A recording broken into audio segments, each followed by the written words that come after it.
All right, so apparently I'm live, but I got to test to see if that's really the case because I've been trying to stream through YouTube and it's not letting me. So give me a sec. Let me see.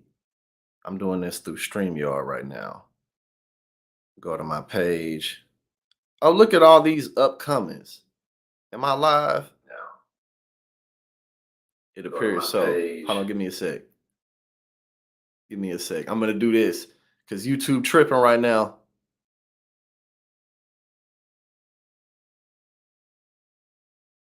Okay. It looks like we finally working.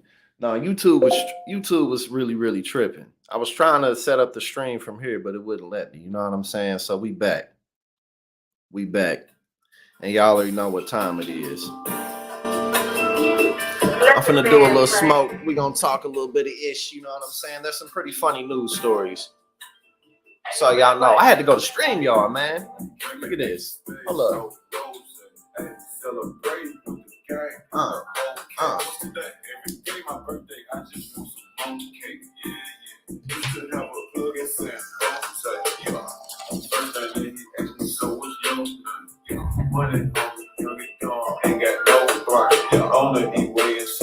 We gonna get started in a minute, you know what I'm saying? Just chill real quick.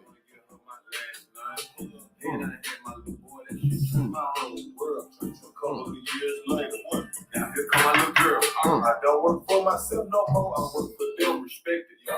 Everything in my past, that's my passion. I can't handle yo. I love my baby. What up, everybody?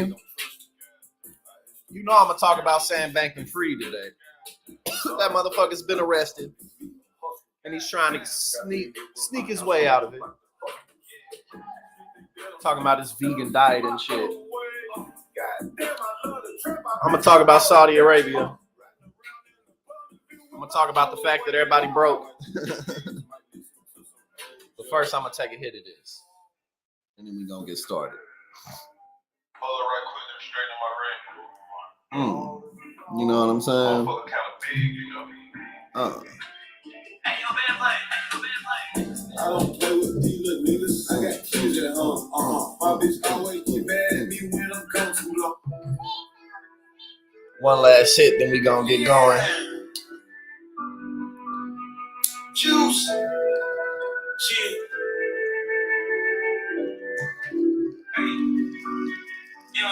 Keep the souls up. I got all like donuts. Every beef I cold cut. Yeah, I keep that falling tip. I got 30s on my truck. In the kitchen cooking.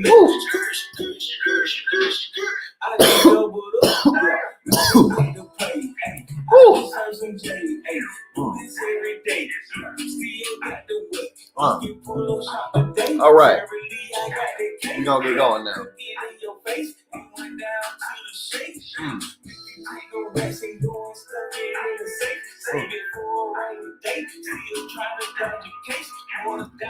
All right. So we're gonna start off with this nappy-headed boy, Sam Bankman-Fried. You know what I'm saying? Because you know I'm not gonna break down the fraud. I've done that already before, and I'm sure that y'all have seen that across the news and across different networks. People have done a great job really breaking down. Ooh, that weed's still getting to me. People have done a really great job breaking this down and how it really goes. But if you haven't heard yet, Sam Bankman-Fried has been arrested. He is in custody. But what I'm really going to talk about is the funny and hilarious fact that this motherfucker is talking about, I don't want to be in jail right now because my vegan diet and my medication, and the lawyers, they're trying to get him out, but they are not letting him out. They're not letting him out on bond. They talking about 115 years behind bars. So if you was really worried about your vegan diet and the medication that you had to take, you should have thought about that before you stole billions of dollars on purpose. Because he like, well, first and foremost, he shouldn't have been out parading himself in front of the media and all over Twitter and all over these. It wasn't like he was just doing big media interviews. Sam Bankman-Fried was getting interviewed by independent channels, independent outlets. He was doing Q&As over Twitter and, pretty much on a daily basis, ever since everything really came out and everything dropped. And it was clear without a doubt that FTX is done. Alameda Research is done. He's been parading himself in front of everybody. And the funniest thing about his defense is that I fucked up defense. Like, I fucked up. No, you didn't fuck up. You stole people's money on purpose. You know what I'm saying? Like you were the leader. You owned FTX and you owned Alameda Research. You were the CEO. You know, so it's like you trying to pretend like you've been. And again, I've already commented about how people in the industry do this all the time. It's like at first they're geniuses, but then when shit hits the fan and it's revealed that they've just flat out been robbing people or whatever it is that they did, then all of a sudden they don't know how anything works. Then all of a sudden they're idiots. But his defense was always ridiculous, and apparently his lawyers have been mad at him. He's even said that his lawyers are mad at him. Of course they mad at you. Your dumbass fucking stole billions of dollars from people. You know what I'm saying? You done been. What up, everybody? Like I said, I had trouble starting my live stream this morning on YouTube. I'm doing it through StreamYard now, but apparently it's working, so we good. But this motherfucker, so again, it's like his defense of, oh, I fucked up. No, you didn't fuck up, bro. You put together a scheme that just flat out stole people's money. You weren't even in the terms of research, because in the FTX terms of service, in FTX's terms of service, it said we can't use your funds to gamble or make speculations. It even says that in the terms of service. And all he did was he took people's money and he invested it, and he used it for speculation in his hedge fund, Alameda Research. And then he, you know, replaced it with FTT token that wasn't worth nothing. And then when people made a bank run, they didn't have their money because he just took it and he lost it. So nah, bro, you didn't fuck up. You did this shit on purpose. So but his lawyers are basically saying that he takes allergy pills, Adderall, and something called MSM patches for depression every day. Well, my brother, you are about to be facing quite a bit more depression, as you are going to be in jail for quite some time. Because not only did you rip off a lot of people, but you ripped off a lot of rich people too, and a lot of rich, famous people with a lot of social pull and status are also facing legal troubles because of the scheme that you were the head of. So, nah, bro. That's why they're not letting you out on bail. So all this parading yourself around, it's like you done stole these people money, and now you're like, oh well, I'm trying to make people whole. Like, yeah, but you can't because the money's not there. But what's even funnier though is him. This motherfucker talking about, bro, like, bro, don't nobody care about your diet. He's trying to position himself like, oh, I really don't want to be in jail. Like, don't nobody want to be in jail. Who the fuck want to be in jail? I mean, you can think of maybe a few people, but they ain't in positions like Sam Bankman-Fried was. You know what I'm saying? Don't nobody want to be in jail. Like, get the fuck out of here. Your bitch ass vegan diet. Don't nobody care about your diet. Is that even true? Like, your lying ass. Are you even a vegan? Like, the fuck out of here. Now, on to the next one. You know what I'm saying? Because I'm just going to end up going on and on and on about Sam Bankman-Fried. Oh yeah, exactly. He's asking himself, everyone else gets away with it, and nah, everyone doesn't get away with it. Do people get away with it? Yes, but Sam is learning. Unfortunately, not everybody, and you one of them. Not everybody. Yeah, and yeah, he's in trouble. He's in trouble. He's fucked. Like they're not letting him out. They're not letting him out, and they talking about 115 years. Like he's in trouble. And again, what he did was no small thing. But also, importantly, there's always got to be some type of fall, man, and there's all type of fraud in the crypto market anyway. And so, just whether it be FTX or before that, Three Arrows, Celsius, and all the coins like Safe Moon, Million Coin, the stuff going on with Tether. Um, there's so many coins. There has to be some type of a face, and so no, Sam's in trouble. Now I'm gonna talk a little bit about the power of legalization. You know what I'm saying? Yo, what's up? What's going on? How y'all doing? I should have brought more weed on the table. I already took my puff. You know what I'm saying? Oh yeah, his impressive parent professors was in on some of that shit too. Like they didn't know that them multi-million-dollar houses in the Bahamas that they got weren't from a result of corrupt money. Like, get the fuck out of here. No, we don't. Sorry, somebody called me. Spam risk. No, no, no, no, no. We don't do that. But yeah, no, Sam's parents was they knew what the fuck was going on. Get the fuck out of here. Oh yeah, shit. Go ahead and roll up. That's what we here for. You know what I'm saying? We here for some morning shit talking. Matter of fact, we chilling. I'm about to go get me some more tree right now before I move on to the power of what legalizing marijuana has done. While we at it, I might as well go ahead and get me some more weed. Be right back.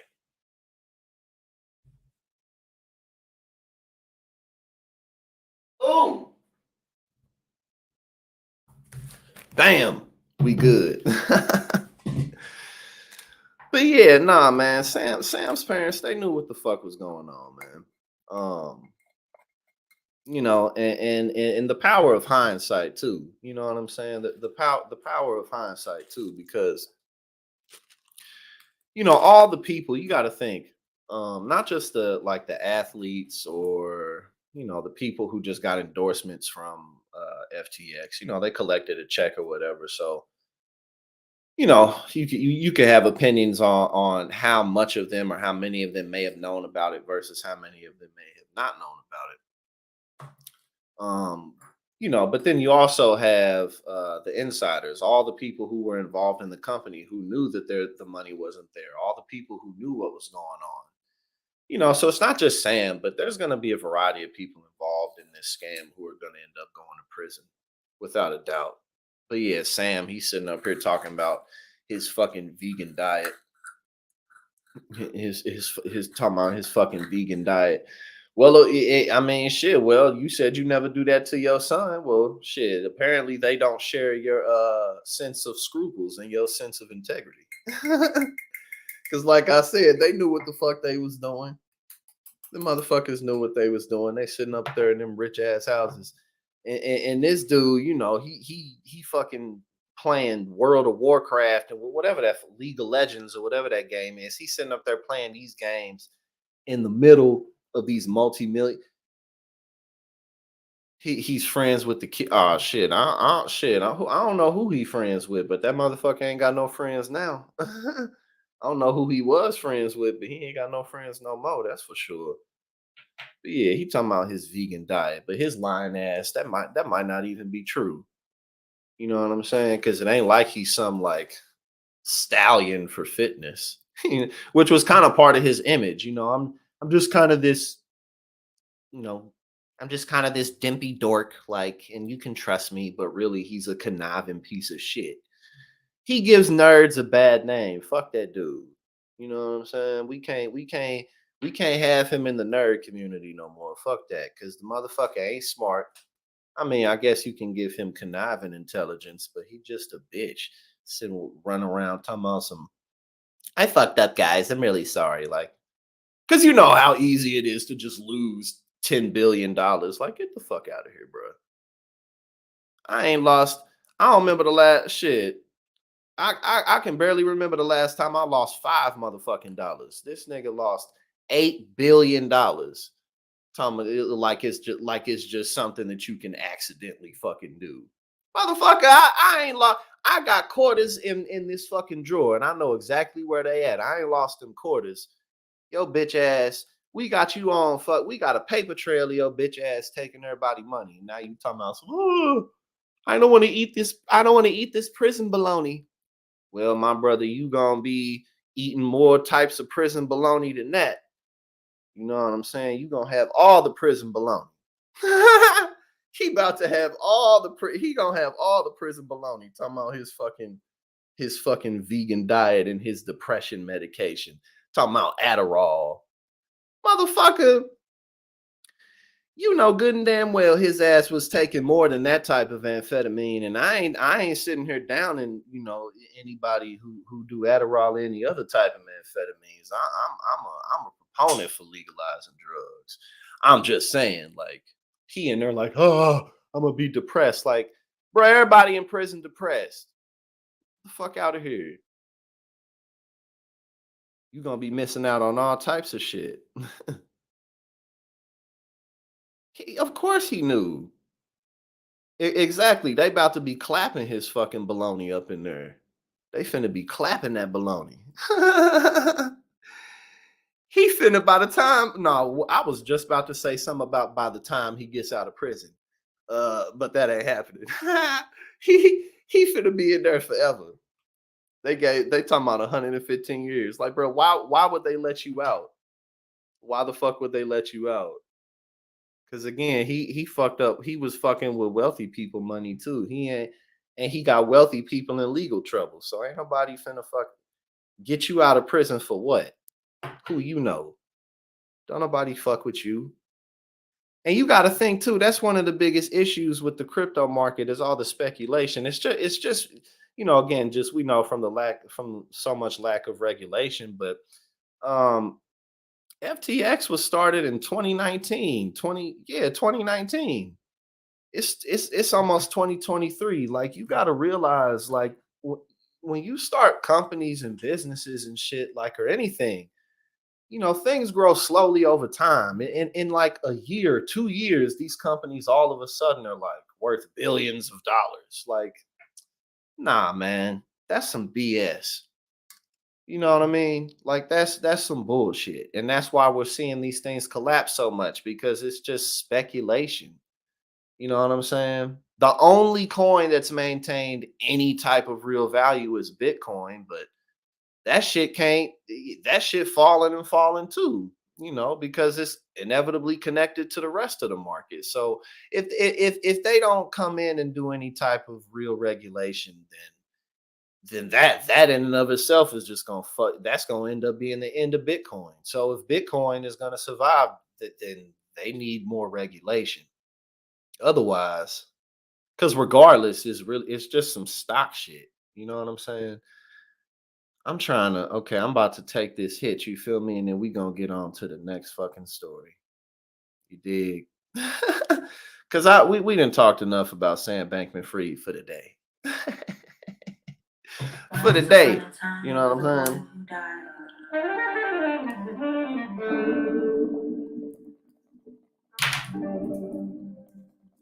You see, he ran and ran until his body became hot. He ran and ran until he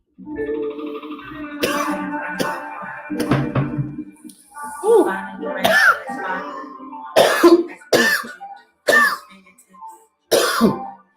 All right. Father, will you forgive me? Oh yeah, we gonna keep improving on it. You know what I'm saying? What have you been running Ooh. from? Now we gonna talk a little bit about weed, actually.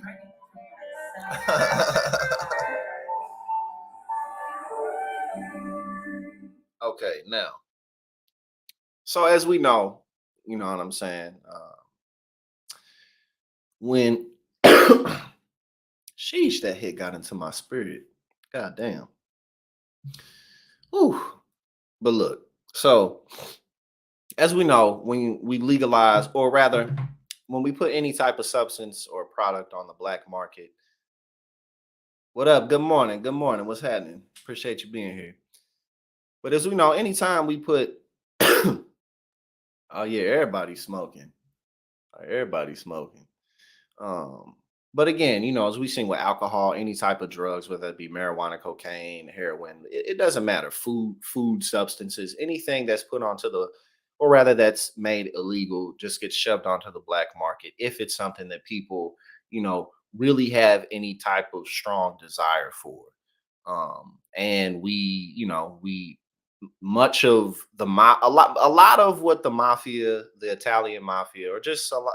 Well, let's just specifically use that as an example. A lot of what the Italian mafia was able to accomplish over the course of a 100-year period, really, until they kind of just, the RICO laws made them just not able to do what they once did at the level they once did. Is prohibition of alcohol. If they didn't have that initial fund, that initial Kickstarter, then they never would have been able to rise to such a sophisticated level. It just wouldn't have been possible. And the same goes for any of the cartels in Mexico, Central America, South America. Without the funds that specifically cocaine, heroin too, but especially more modern times, cocaine, methamphetamines, things like that. Heroin too, but it just in general, that jump start. You know what I'm saying? without that real big jump start, then there wouldn't be no Mexican, Central American, South American cartels. So just in general, and I actually, a lot of what my political work is going to be moving into the future, specifically, is going to be legalizing cocaine. Um, but I'll talk about that another time for a lot of practical, pragmatic reasons. But just in general, as marijuana's been legalized in this country, Mexican cartels have been losing just shares of the market, to just local growers, especially places like California and Colorado. And um, interestingly, what this article from Business Insider, some of what it highlighted is that the Sinaloa cartel, they're actually pushing for legalization of marijuana in Mexico, which would allow them to sell more effectively legally to their own market in ways that they can no longer do in the United States. So again, that is just the power of legalization in terms of people's ability to really dip into markets. Um, you know, and again, it's a lot of the reason why moving forward, especially like just as I had just developed a larger platform, a larger platform and just more connections and what have you. Legalizing things like cocaine, at least especially in more targeted ways, will allow the same type of results, especially over time, to lessen things like violence, lessen things, like gang violence, lessen things like, coke being mixed in with other dangerous, substances, because motherfuckers is trying to, step on their shit and they not, honest, and instead of putting like with caffeine or whatever other type of shit, they put some fentanyl in and all some bullshit. Yeah, these people be doing that. You know what I'm saying? Legalization helps to lessen that down. And the reality that, like cocaine, alkaloid, and Adderall, they're both amphetamine. And again, not to obviously.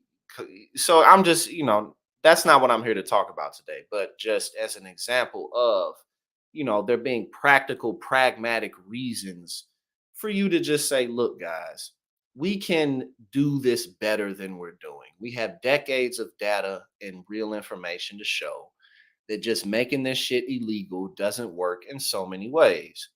And so moving forward in a more practical, pragmatic way, not only can make society more safe, not just for America, but specifically, in places like Mexico, where there's way more violence because we're doing all of the drugs, in terms of the profits that really fuel those things. So there's a lot of strong arguments to end the approach that we've been, taking for so many years.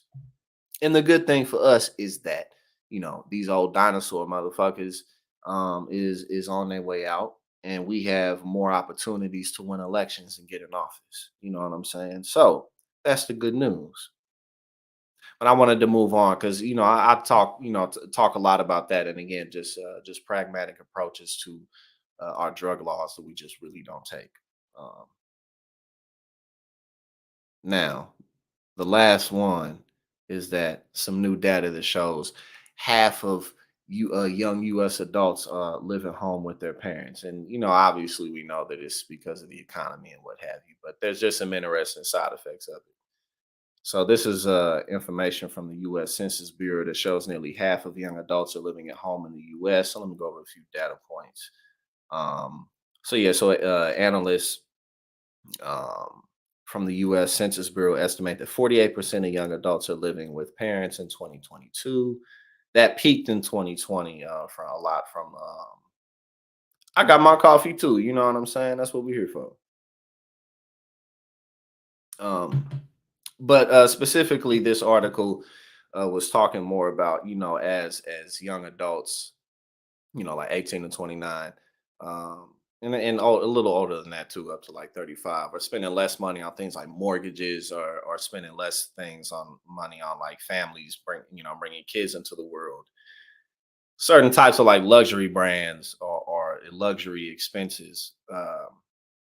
are getting more of the share. You know what I'm saying? Because it just really just goes to show how expensive housing is and how expensive just life in general is right now. Um, that 48% of young adults in the country are living at home. I live in New Jersey, and I live by myself. But regardless, you know what I'm saying. And shit, a year and a half ago, well, not even that, a year ago, I was homeless. So I'm not saying that from a place like, oh, I'm just doing so well. I'm just saying like I live by myself. I've been homeless. I live with my parents. I've experienced a lot. But really, a lot of the issue, clearly is that we're fucked, and the only people who are going to save us is ourselves. You know what I'm saying? So I think that that's the ultimate silver lining. Before, the longer I work in politics, and when I start to see stats like that, I don't really get, exactly, we've all had a life at this point. But the longer I work in politics and the more I see stats like that, and the more I come to, like, I'm gonna be 31 years old in January. um, the more I just realize that it's our time. You know what I'm saying? It's really our time. And nobody else is gonna save us but ourselves. And that's the truth. And that's fine. That's okay. You know what I'm saying? Like, we should get strength from that instead of feeling left out and alone from that. No, no, no. Instead, we should feel strong because of it, because it gives us strength. To be able to look at that and say, oh, well, what's really going on is just, it's our time to shine. It's our time to do this. So let's do it. You know what I'm saying? Like, plain and simple. But it is funny, like, a lot of the time, like, the jokes that go around just about motherfuckers spending too much money on avocado toast. Well, there's actually some data to show that we are spending money on fancy things a little bit here and there. But shit, if you want that to change, then shit, pay us more at the job so we can get houses. You know what I'm saying? It's really not that complicated. Oh, okay. So, traidora, you say you, okay, let's see. You say you go in the army hold on, you go where the army tells my spouse to go. I do see a lot of young families that cause families to get paid for kids, though it ain't that much. I mean, shit, it may not be that. I don't know.